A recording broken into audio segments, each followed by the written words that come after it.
Nasiphi, certainly the city of Cape Town trying to do its bit in order to alleviate some of the pressure of, from the businesses there. Mweli was raising a concern around stock that is also going off for some of those businesses that are then, trading in food, those restaurants that would then go off for several hours.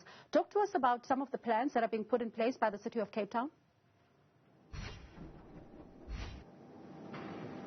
Well, Bongi, I have the maker for energy right next to me who's going to be expanding particularly on that issue as to what is the solution that the city of Cape Town has implemented for the residents of the city of Cape Town, including the businesses, where earlier on this morning we heard how businesses have been hit by the load shedding. One business saying that he has lost a revenue of about 20% per week. But I am joined here by Upindile Mngqithi, the maker for energy and climate change.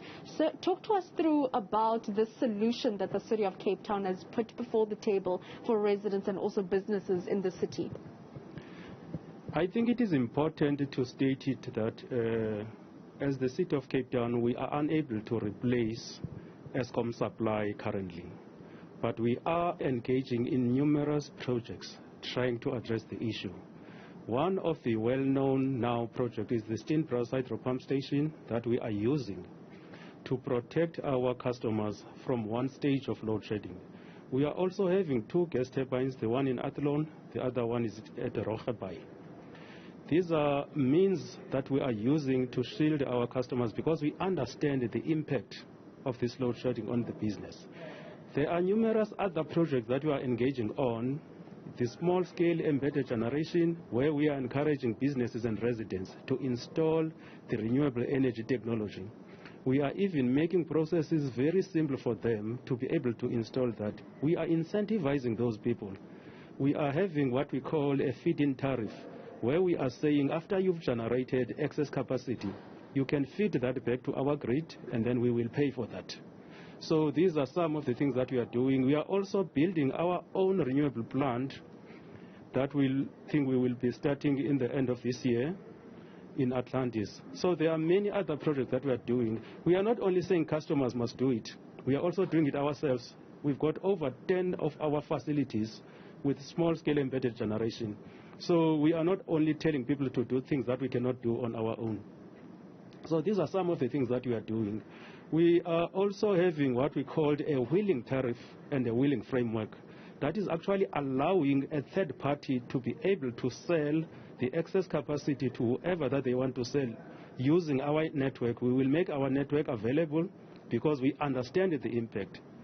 If I can tell you, it has been confirmed that a day load shedding is costing the province over 75 million rand.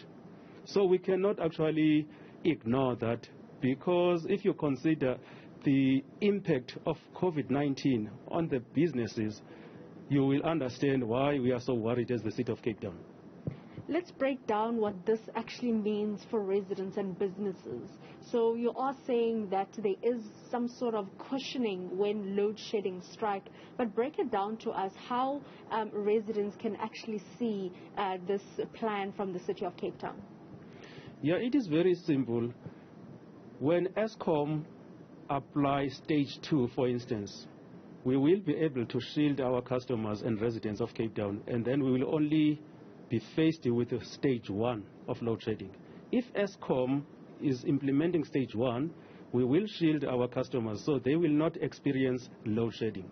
So that is why we are saying it is very important to invest on generational capacities, like the plant that I'm talking about, the SSEG plants that I'm talking about that we are implementing on our own City of Cape Town buildings, and incentivizing customers also to do the same.